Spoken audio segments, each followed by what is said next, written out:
Noong February 7, 2019, ay isang malaking balita ang gumimbal sa buong Vietnam dahil sa natagpuang bangkay ng isang dalaga na iniwan sa abandonadong bahay. Ginahasa siya ng 7 mga lalaki bago pinatay at iniwan. Nangyari ang lahat ng ito sa mismong pagdiriwang pa nila ng Lunar New Year, ngunit mas ikinagulat na ng lahat na ang sarili pang ina ng biktima ang may kinalaman sa mga pangyayari at naging dahilan ng malagim na sinapit ng kanyang anak. Siya si Cao Mai Duyen, isang 22 years old na dalaga mula sa Dien Bien Phu City, Vietnam. Maganda, masayahin at puno ng mga pangarap sa buhay, pero hindi na niya ito natupad pa dahil maagang nagwakas ang kanyang buhay sa kamay ng mga taong walang kaluluwa. Noong 2019 ay nag-aaral siya sa college sa Thai Nguyen University of Agriculture and Forestry na may layong halos 11 oras na biyahe mula sa kanilang tahanan. Kaya dito siya pansamantalang nangungupahan. Ngunit noong unang mga araw ng Pebrero ng taon na yun, ay binigyan sila ng pagkakataon na makauwi sa kani-kanilang mga pamilya. Dahil sa nalalapit na pagdiriwang ng Lunar New Year, isang masayang pagdiriwang sana, pero hindi niya inaasahan na ang pag-uwi niyang ito ang magiging mitya ng kanyang buhay. Pagdating niya rito ay sinamantala niya ang pagkakataon na makatulong sa negosyo ng kanyang ina, si Tran Tie Hien, na noon ay nagbebenta ng mga manok sa Muong Tra Public Market, isa sa pinakalumang wholesale market sa Dien Bien Phu City. Umaga pa lang ng February 4, 2019 ay abala na ang mga tao sa pamimili ng mga ihahanda nila sa hating gabi. Bilang pagsalubong sa bagong taon, nung dumating ang pasado alas 5 ng hapon ay kumunti na rin ang mga tao sa palengke. May isang lalaki ang lumapit sa pwesto nila. Sinabi nitong interesado siyang bumili ng maraming manok. Pero sinabi niyang uuwi muna siya para alamin kung ilan pa ang kakailanganin nila. Kaya hiningi niya muna ang number ni Duyen para kontakin na lang siya kapag magpapadeliver na. Pagdating ng alas 6 ng hapon ay tumawag ang lalaking ito sa kanya para sabihin na pwede na niyang i-deliver ang mga manok. Sa isang palengke din na matatagpuan sa Ton Truong Ward na may layong 4 na kilometro mula sa Muong Tran Market, makalipas ang kalahating oras ay umalis na siya sakay ng isang Honda Wave motorcycle. Dala ang mga manok, nakasuot siya ng jacket, pantalon at kulay blue na helmet. Pagdating ng halos 2 oras, bandang 8:45 p.m. ay hindi pa rin siya nakauwi. Tawag ng tawag sa kanya ang kanyang pamilya pero hindi na siya makontak. Hanggang inabot na lang ng hating gabi, kinakabahan na sila at di mapakali lalo na ang kanyang ina. Dahil alauna na ng madaling araw ay wala pa rin siya, kaya nagdesisyon na silang pumunta sa police station para mag-file ng missing person report. Umaksyon naman ang mga pulis na agad nagsagawa ng nighttime search dahil wala pa silang impormasyon kung sino ang lalaking nagpa-deliver ay nagbabaka sakali sila sa posibleng naiwan o inabandona ng motorsiklo. Alam nila ang panganib ng ganong oras, kaya nagpakalat na sila ng maraming tauhan para maghanap, maging ang criminal investigation team ay binigyan na rin ng instruction. Nasundan ang kanyang naging ruta mula sa palengke hanggang sa address na sinabi ng lalaking nag-order. Mabilis din na kumalat ang balita tungkol sa pagkawala niya. Kaya hindi lang mga pulis ang naghanap, kundi umabot na rin sa 300 mga civilian volunteers ang tumulong. Nagbaba na rin ng utos ang pamunuan ng Provincial Police Office sa mga naka-assign sa traffic na i-monitor ang lahat ng mga kalsada. Baka sakaling makita ang kanyang motorsiklo na iniwan o may ibang nakasakay. Ngunit umabot na lang halos ang 24 oras. Ay wala pa rin silang nakuha na anumang lead o magandang balita sa kinaroroonan o lagay ni Duyen. Hindi sila tumigil kahit sa mismong unang araw ng Lunar New Year ay patuloy pa rin ang paghahanap nila. Ni-review nila ang mga CCTV kung saan may isang nakahagip sa kanya na nakatayo at may inaantay. Pero sumunod nun ay hindi na nakuhanan pa ang mga nangyari o ginawa niya.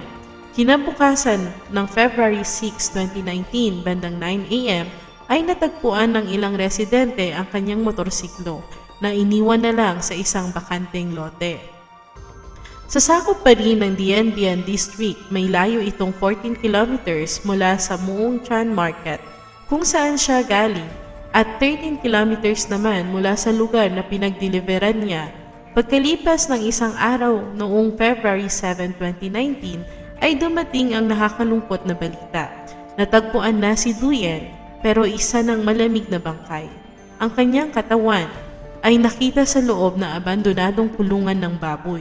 Malapit sa bahay na wala na ring nakatira.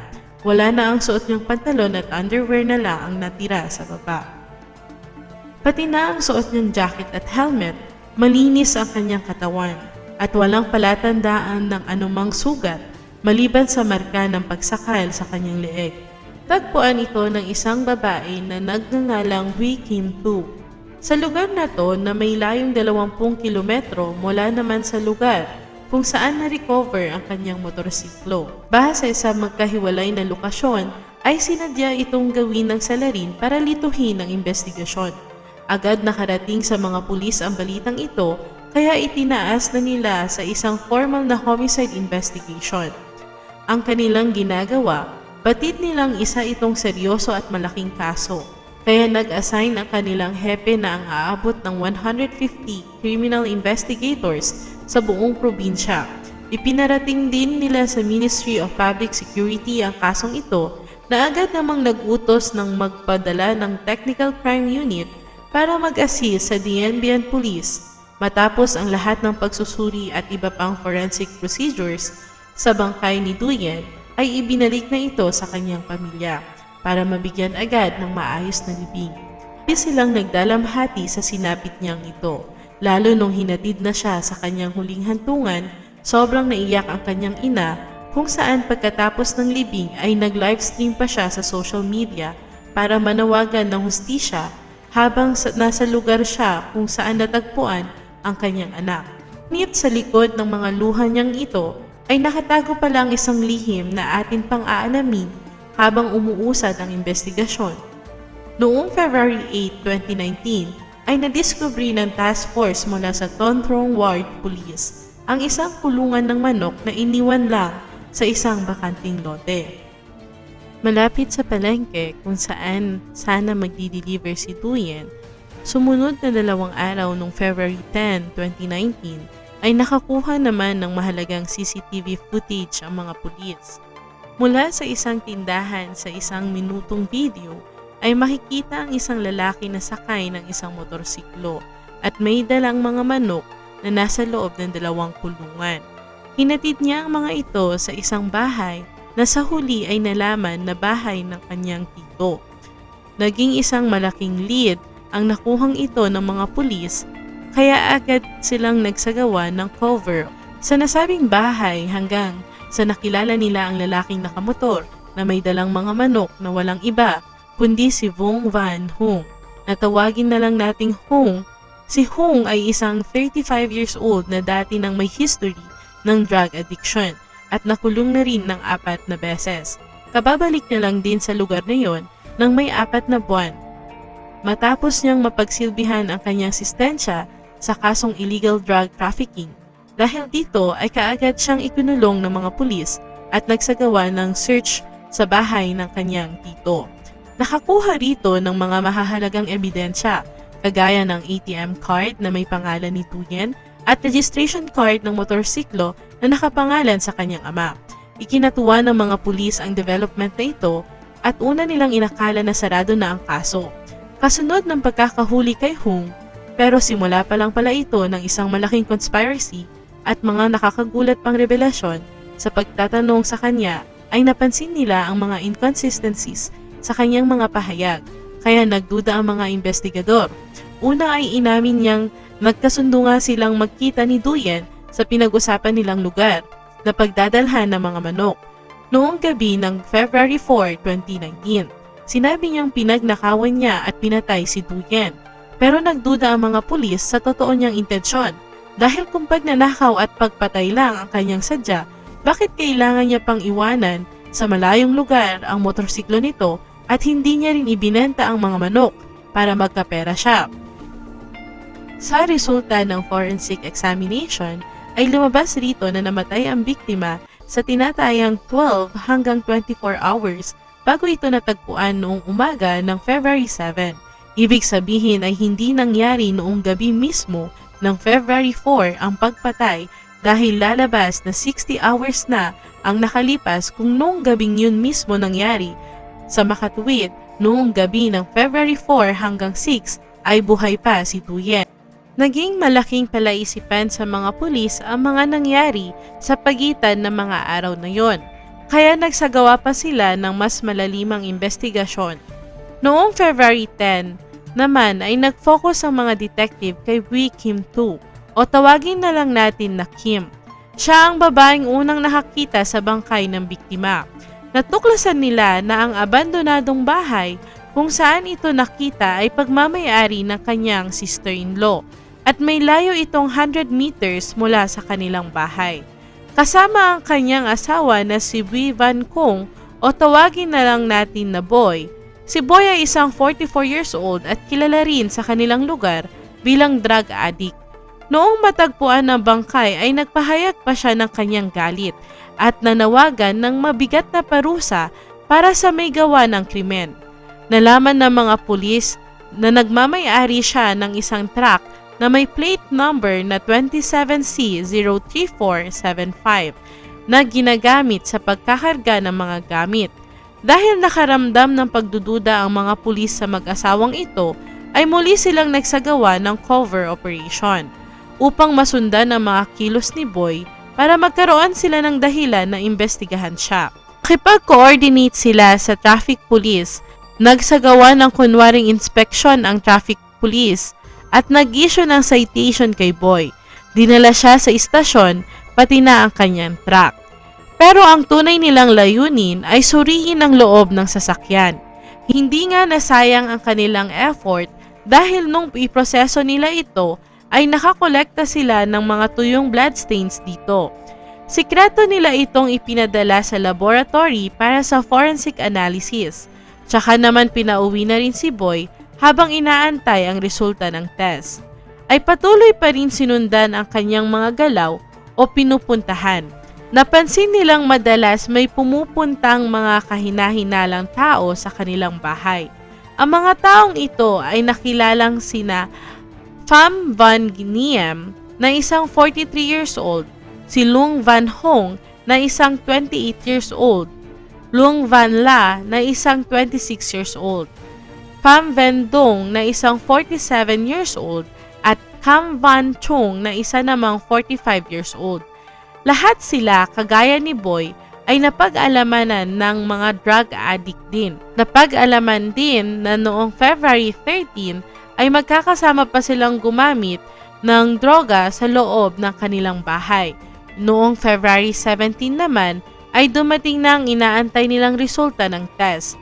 Sa nakuhang bloodstain sa truck ni Boy, positibo ito na dugo nga ng biktimang si Duyen. Kasama rin sa mga naaresto ang 3 pa sa mga nabanggit na personalidad dahil sa paggamit nila ng droga. Hindi na isama sina Pham Van Dong at Cam Van Chung dahil wala sila nung araw na yon nang gumamit ang mga nahuli. Gayunpaman ay patuloy pa rin silang isinailalim sa surveillance para malaman kung may kinalaman din sila sa krimen. Isinailalim naman sa interrogation ang lahat ng mga nahuli, pero lahat sila ay nag-deny na may kaugnayan sa krimen. Si Boy naman ay ilang beses nagpanggap na may sakit at hindi makarinig. Para lang maiwasan ang mga pagtatanong sa kanya. Pero hindi umubra ang mga dahilan at palusot nila sa mga pulis dahil nung pinaghiwa-hiwalay sila ay doon na rin nalaman ang mga hindi magkakatugma nilang mga sagot. Nagkaroon naman ng isa pang breakthrough nang magsalita na ang naunang suspect na nahuli na si Hung. Inamin niya na pinatay si Duyen sa isang abandonadong bahay, hindi dun sa palengke gaya ng una niyang sinabi. Kasunod nito ay umamin na rin ang tatlo pa na sina Long Van La, Pham Van Him at Long Van Hung. Ayon sa kanila, matapos nilang mapatay ang biktima, ay kinuha nila ang kanyang ibang mga gamit at itinapon sa may kanal. Dahil dito ay nagdesisyon na ang mga pulis na hukayin ang bangkay ni Duyen.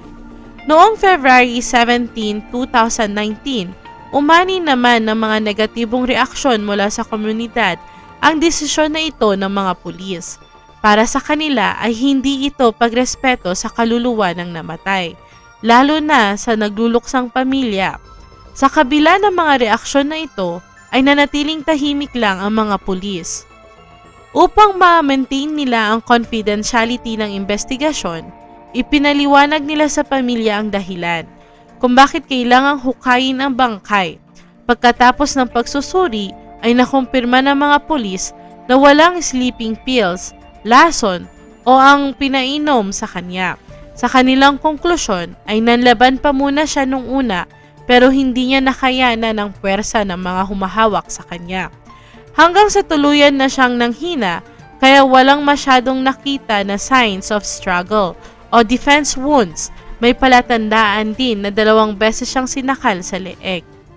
Pero hindi ng metal wire kagaya nung unang sinabi ni Hung na sinakal niya gamit nito sa gitna. Nag-re-examination na ito ay madalas na umiyak na ang kanyang ina. Ang pagkakataon na sinabi niyang namatay ang kanyang anak ng may dangal, napaisip at nagduda ang mga pulis sa ibig sabihin ng sinabi niyang ito.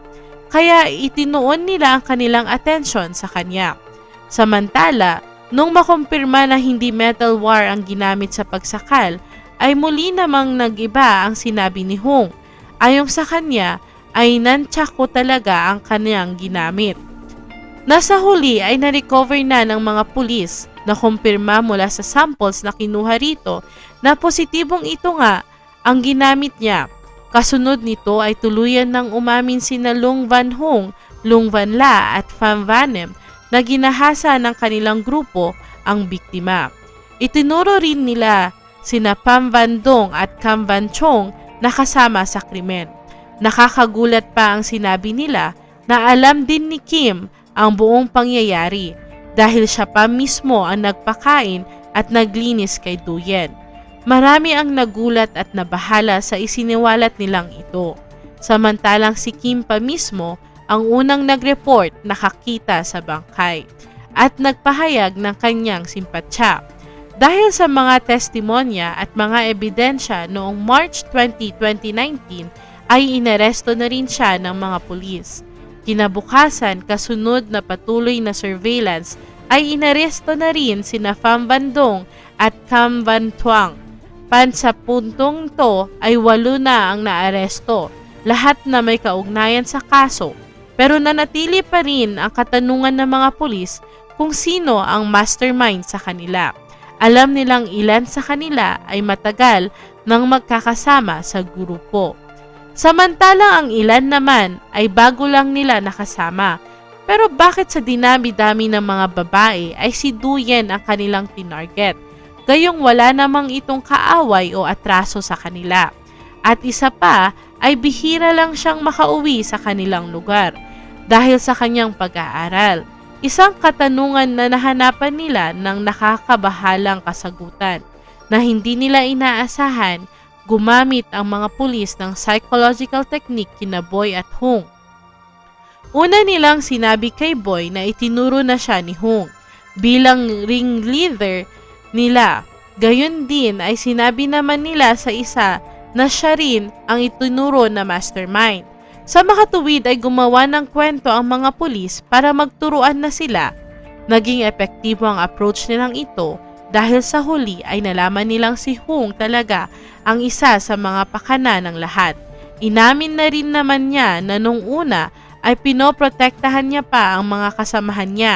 Pero dahil pakiramdam niya ay nilaglag na siya, kaya nagdesisyon na siyang magsabi ng totoo. Matapos ang teknik na ginawa sa dalawa, ay sinabi na rin ng mga pulis sa iba pang kagrupo nila na umamin na ang dalawa sa buong pangyayari. Dahil sa pangamba ni Luwang Banjong na talagang sinabi na ng dalawa ang lahat ay wala na siyang nagawa kundi ang sabihin na rin ang isa sa pinakamahalagang impormasyon. Ipinagtapat niyang ang pagkidnap at pagpatay kay Duyen ay may kinalaman sa trafficking, kung saan involved ang kanyang ina na si Mrs. Tran at pinaka-mastermind ng lahat ay isa pang 37 years old na si Vivan Tuan na nakilala ring si Hung sa bilangguan kaya tuluyan na rin siyang inaresto. Noong March 28, 2019, nung isinailalim siya sa interrogation, ay tumanggi pa siyang makipagtulungan nung una at sinubukan na i-mislead ang investigasyon. Pero sa huli ay napaamin din siya at ikinuwento niya ang buong pangyayari. Noong 2009 ay nakilala ng mastermind na si Tuan ang ina ni Duyen na si Mrs. Tran. Nagbenta siya rito ng nakakahalaga ng 300 million Vietnamese dong o katumbas ng halos 700,000 pesos. Hindi siya nabayaran agad dahil sa laki ng halaga. Noong 2010 ay nakulong si Tuan dahil din sa kaso sa kanya. Hindi na niya nasingil pa ang nasabing utang hanggang sa nakalaya siya noong 2017. Pero hindi pa rin siya nabayaran kahit nakailang singil na siya. Pagdating ng January 31, 2019 ay nakita ni Tuan ang ina ni Duyen sa Mongtan Market at ipinaalala niya rito ang utang. Pero sinabi nito na wala pa siyang sapat na pera dahil hindi pa siya nakakabenta ng malaki. Noong umaga ng February 3, 2019, isang araw bago ang pagdukot ay bumisita si Hong sa bahay ni Tuan kung saan doon din sila unang nagkakilala ni Boy. Napag-usapan nila rito ang utang ni Mrs. Tan at nalaman din nilang may utang din pala siya kay Hong na nagkakahalaga na 30 million Vietnamese dong o katumbas na halos 70,000 pesos. Mula 2017, sa isang hiwalay na pag-deal dito na nabuo sa isip nila ang ikidnap ang kanyang anak na si Duyen para ipatubos sa kanya. Hanggang sa napagkasunduan na nila ang plano at inimbitahan na rin ni Boy na sumali ang iba pa niyang kagrupo. Isa sa plano nila ay ang magpanggap na bibili ng manok at kukunin ang numero ni Duyen na naganap naman noong February 4, 2019. Si Boy ang lalaking pumunta sa pwesto nila sa palengke at kumuha ng number niya. Ibinigay niya ang number kay Hong na siya namang kumontak at nagpapunta sa kanya sa lugar na paghahatiran sana ng manok. Samantalang si Boy naman at ang iba pa niyang kasama ay hinanda na ang truck na gagamitin sa pagdukot. Habang nandun na at nakatayo si Duyen ay pinapunta niya sa lugar na walang CCTV. Lumapit si Boy at Hong mula sa likod niya, tsaka naman nila sinakal ng nunchaku sa leeg hanggang sa nawalan ng malay at isinakay na sa loob ng truck. Kinuha naman ni Hong ang kanyang motorsiklo at personal na mga gamit pati na ang mga manok. Pagdating nila sa bahay ni Boy ay dito na nagpatuloy ang kalbaryo ni Duyen sa kamay ng mga walang puso. Bumalik ang kanyang malay kaya nagpanik agad siya at sinubukan tumakbo pero naabutan naman siya at nahawakan agad. Tsaka ipinasok sa kwarto nung sandali namang yon ay dumating ang asawa ni Boy na si Kim at nakita niyang nakatali pa ang kamay ni Duyen. Nagtanong siya kung sino ang nakatali pero nagalit agad si Boy kaya hindi na siya nagtanong pa uli at lumabas na lang ng kwarto. Kasunod nun ay ginahasa ni Boy si Duyen. Sa unang pagkakataon, pagkatapos niya ay ang apat pa niyang kagrupo ang nagpalit-palit hanggang sa nanghina na ang katawan ni Duyen. Kinabukasan ng February 5 ay dumating naman si Pham Van Dong at Cam Van Chong sa bahay ni Boy. Pero hindi sila nagkasama sa pagdukot kaya niyaya na rin sila ni Boy na sumali sa ginagawa nilang kahalayan at pagkatapos ay umuwi na ang dalawa. Sumunod na araw, February 6 ng umaga ay pinuntahan ni Boy si Tuan para tanungin kung natawagan na niya ang ina ni Duyen. Sumagot ito na oo pero sinabi na wala pa daw siyang pera na pambayad. Sa gitna ng kanilang usapan ay sinabi na ni Boy ang ginawa nila kay Duyen at mahina na ang kanyang katawan. Pinagalitan siya ni Tuan dahil sa ginawa nila, pero sinabi naman nitong siya na ang bahala. Pagdating ng alas 6 ng gabi ay pumasok na naman ng kwarto si Boy para muling pagsamantalahan si Duyen, habang ang asawa niyang si Kim ay nasa may kusina pero walang ginawa upang pigilan siya. Ayon sa report ay 21 beses nilang paulit-ulit na hinalay ang kaawa-awang si Duyen na walang nagawa kundi ang umiyak na lang habang tinitiis ang lahat. Pagkatapos ng pambababoy nila ay pinakain pa siya ni Kim at nilinis ang katawan. Pero sinabi niya na dahil sa sobrang hina niya ay hindi na ito makakakain o makanguya. Sumagot si Boy na kung ayaw niyang kumain ay hayaan na lang. Hindi naman daw sila magbabayad ng ransom kaya patayin na lang. Mga ilang oras lang pagkatapos ay dumating na rin si Tuan. Sinabi rin niya na kung walang ransom ay hindi nila ibabalik si Duyen. Nagsuggest pa si Fun Ban Him na dalhin siya sa hospital pero tumanggi si Boy sa takot na malaman ang kanilang ginawa. Lahat ng pinag-usapan nila ay narinig ni Kim pero muli ay siyang walang ginawa para magsumbong. Bago nagtapos ang kanilang usapan ng pasado alas 10 ng gabi, ay nagbiling na si Tuan na tapusin na nila para makaalis na siya hanggang sa dinala na nila ang katawan ni Duyen sa abandonadong bahay at dito na siya tinuluyang patayin. Tsaka iniwan pagkatapos ay bumalik sila sa bahay upang pag-usapan kung papaanong maiwasan ang pagkahuli sa kanila. Sinabi nito na wag silang magpapahalata at kung may mahuhuli sa kanila ay walang magtuturo sa kasama. Kaya nung unang nahuli si Hong ay di agad siya nagsalita o nagturo. Sinabi rin ni Boy sa asawa niyang si Kim na magpanggap siya kinabukasan. Na-aksidente niyang natagpuan ang bangkay ni Duyen para mai-mislead ang investigation. Sa pagtatapos ng investigasyon ay napatunayan ng mga otoridad na involve ang ina ni Duyen sa trafficking, na siyang naging dahilan kaya humantong sa malagim na wakas ang buhay ng inosente niyang anak. Bagay na alam niya at itinago pa sa mga pulis. Noong May 25, 2019 ay tuluyan na rin siyang inaresto sa kasong illegal drug trafficking at isinailalim siya sa hiwalay na investigasyon umabot sa 9 na buwan.